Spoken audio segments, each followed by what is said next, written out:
কেমন আছেন সবাই? আজকে আমরা চলে যাচ্ছি নতুন আরেকটা গন্তব্যে। তো সেজন্য চলে এসেছি নতুন আরেকটা ভিডিও নিয়ে। এটা হচ্ছে আমাদের মালয়েশিয়া ব্লগ। আমরা মালয়েশিয়াতে যাওয়ার জন্য রওনা দিয়েছিলাম রাত 2টায়, আর সকালে এসে পৌঁছেছি কুয়ালালামপুর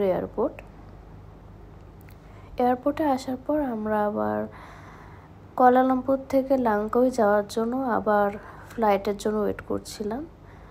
তো আমরা এখানে 4 ঘন্টা ওয়েট করেছি। এরপর আমরা চলে এসেছি লাংকাউইতে।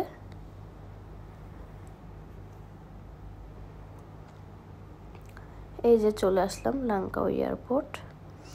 এখানে খুব সুন্দর দুটো কিউট বাবু দেখলাম, তাই ক্যাপচার করেছিলাম।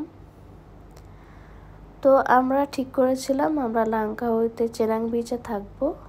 তো এখন আমরা যাচ্ছি চেনাং বিচের দিকে। তো চেনাং বিচের দিকে যেতে আপনি এক পাশে পাবেন পাহাড় আর এক পাশে পাবেন সমুদ্র। অনেক সুন্দর একটা ভিউ।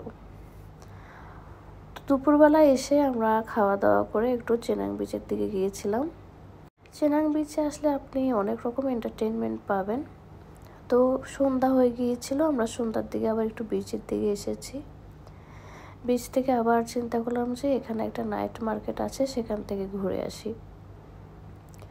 তো আমরা চলে গিয়েছিলাম নাইট মার্কেটে। এখানে অনেক রকমের খাবার পাওয়া যায়, আর এখানে সপ্তাহে 7 দিন 7 জায়গায় নাইট মার্কেট বসে। তো আমরা 2 দিন 2টা নাইট মার্কেটে গিয়েছিলাম, কিন্তু সব জায়গায় মোটামুটি প্রায় একই রকমের খাবার। তো খাবারের কোয়ালিটি আর টেস্ট খুবই অ্যাভারেজ ছিল, আমার কাছে আহামরি কিছু লাগেনি।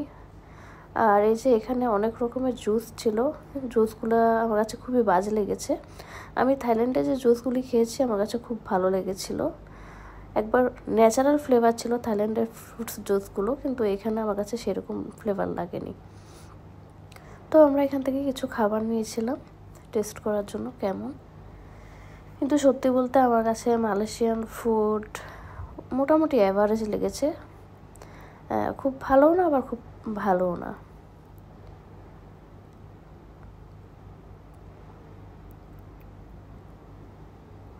তো আপনারা যদি আসেন লাংকাউইতে, তো আপনারা ট্রাই করতে পারবেন এই খাবারগুলি।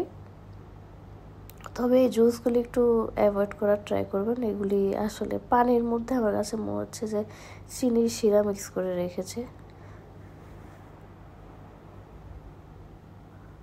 আর এখানে মোটামুটি লোকাল যে পিপলরা তারাই ছিল বেশি, ফরেনার খুবই কম ছিল।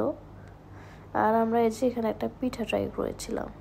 তো রাতের বেলা ওখান থেকে এসে আমরা চেনাং বিচে চলে গিয়েছিলাম। ওখানে প্রতিদিন রাতে একটা ফায়ার শো হয়, সেটা দেখতে গিয়েছিলাম। আপনারা আসলে এটা মিস করবেন না, এটা কিন্তু খুবই সুন্দর হলেও কিন্তু জিনিসটা অনেক ভয়ানক। ট্রাই করবেন।